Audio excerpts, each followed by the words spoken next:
फूल और मनुष्य, इन दोनों का संबंध कुछ वैसा है जैसा पंख और चिड़िया का, जैसा धारा और नदिया का। यदि भूल मनुष्य के स्वभाव का इतना महत्वपूर्ण अंग है तो आप सोचिए, इस पर लज्जा क्यों? इस पर लज्जा करना ठीक है ही नहीं। वैसे देखा जाए तो भूल हमें स्वयं को और श्रेष्ठ बनाने का अवसर देती है, पहले से अच्छा प्रदर्शन करने की प्रेरणा देती है। अब कदाचित आप में से कुछ इस बात से सहमत नहीं हो, क्योंकि बहुतों की दृष्टि में भूल दोष को जन्म देती है, दोष अपराध को, और अपराध के लिए क्षमा नहीं दंड मिलना चाहिए। किंतु क्या आपने कभी सोचा है कि ऐसा क्यों होता है? क्या कारण है इसका?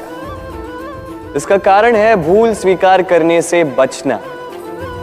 यदि आप कोई भूल करोगे और उसे स्वीकारोगे नहीं तो वो भूल दोष में बदल जाएगी और वो दोष अपराध। तो साहस रखिए, अपनी भूल को स्वीकार करना अपनी भूल को सुधारने की दिशा में सबसे पहला कदम होता है। और स्मरण रखिएगा, यदि कुछ अपराध है तो वो है समय पे अपनी भूल ना स्वीकार। मनुष्य के शरीर के भिन्न भिन्न अंग भिन्न भिन्न कार्यों के साधन होते हैं, और इसलिए मनुष्य अपने शरीर का ध्यान रखता है, उसे सुरक्षित रखता है, अपने शरीर को स्वस्थ रखता है, स्वच्छ रखता है, वस्त्र पहनता है, कहीं चोट लग जाए तो उसे भी ढक देता है। अब मनुष्य के शरीर का एक ऐसा अंग है जो दिखता नहीं, जो अदृश्य है, पर आपके विषय में बहुत कुछ बता जाता है। और मनुष्य के शरीर के उस अंग का नाम है वाणी, आपकी भाषा। आप जिस तरह से बात करते हैं, जिससे बात करते हैं, जो आपके शब्दों का चयन है, वो आपके विषय में बहुत कुछ बता जाता है, आपके व्यक्तित्व के विषय में बहुत कुछ बता जाता है। इसलिए सदैव कुछ भी कहने से पूर्व एक बार सोच लीजिए, अपनी वाणी पर थोड़ा नियंत्रण रखिए। मेरी माने तो इस हृदय को शुद्ध कर दीजिए। ये हृदय जब शुद्ध होगा तो सदैव मीठी ही वाणी बाहर आएगी, जो सभी को प्रफुल्लित करेगी। संसार में दो प्रकार के मार्ग होते हैं, उचित मार्ग और अनुचित मार्ग। एक शुभ की ओर ले जाता है, एक अशुभ की ओर ले जाता है। कई बार अज्ञानतावश जीवन में हम वो मार्ग चुन लेते हैं जो अनुचित होता है, फिर स्वयं को आश्वासित भी कर देते हैं कि अब यही मार्ग पर चलना होगा, यहां से लौट के जा नहीं सकते। किंतु यदि मैं आपको सत्य बताऊं तो वो केवल आपका भ्रम है। आप में बस संकल्प की थोड़ी कमी है, उसे जागृत कीजिए और बढ़ाइए। आप देखेंगे संसार में ऐसा कोई मार्ग नहीं है जहां से पुनः लौटकर आया नहीं जा सकता। ऐसी कोई सोच नहीं है जो बदली नहीं जा सकती। यदि आज इस क्षण भी आपको लग रहा है कि आप किसी अनुचित मार्ग पर हैं और आप शुभ मार्ग पर जाना चाहते हैं, तो वहां से मुड़िए, लौटिए, पुनः चौराहे पर आइए और वही मार्ग चुनिए जो आपके लिए शुभ है। थोड़ा समय लग सकता है, किंतु निश्चित रूप से आपका मंतव्य और आपका गंतव्य दोनों अधिक श्रेष्ठ हो जाएंगे। जीवन में क्षमा मांगना फिर भी सरल है, क्षमा कर पाना अत्यंत कठिन है। क्षमा दो अक्षरों का ये शब्द है, किंतु बहुत बड़ा ये शब्द, अत्यंत महत्वपूर्ण ये शब्द। कभी कभी किसी और को क्षमा करना फिर भी थोड़ा सरल होता है, किंतु स्वयं को क्षमा कर पाना अत्यंत कठिन हो जाता है। भूतकाल में हमसे कोई भूल हो जाती है जिस कारण से हम स्वयं को क्षमा ही नहीं कर पाते। कई बार वो ऐसी भी भूल होती है जिसके विषय में केवल हमें ज्ञान है, पर हम स्वयं को क्षमा ही नहीं कर पाते और हमारा विकास वहीं रुक जाता है। क्योंकि यदि आप क्षमा कर पाना सीखे नहीं, स्वयं को यदि आप क्षमा नहीं कर पाते, तो ये आपके जीवन की सबसे बड़ी बाधा बन जाती है। तो जीवन में निश्चित रूप से सीखिए कैसे स्वयं को क्षमा करना है, और सीखिए कि की हुई भूल पुनः कैसे नहीं दोहरानी है। हमारे घर में अनेक कक्ष होते हैं, किंतु ऐसा क्या है जो केवल एक है? हमारे घर का द्वार। ऐसा क्यों है?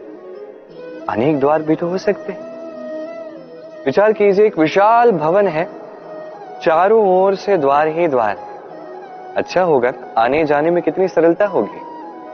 अब ऐसा हम क्यों नहीं करते? अब आप कहेंगे इसका उत्तर तो सरल है, जितने द्वार होंगे उतने द्वारपाल भी होंगे। कौन कब कहां से आएगा, कौन चला जाएगा, इस पे ध्यान ही नहीं रहेगा। चोरी का संकट भी बढ़ सकता है। चलो अच्छी बात है, ये बात आप समझते हैं, इसलिए आपके घर में एक ही द्वार है। किंतु आपके मन का क्या? क्या आपके मन पर भी कोई द्वार लगा है? नहीं।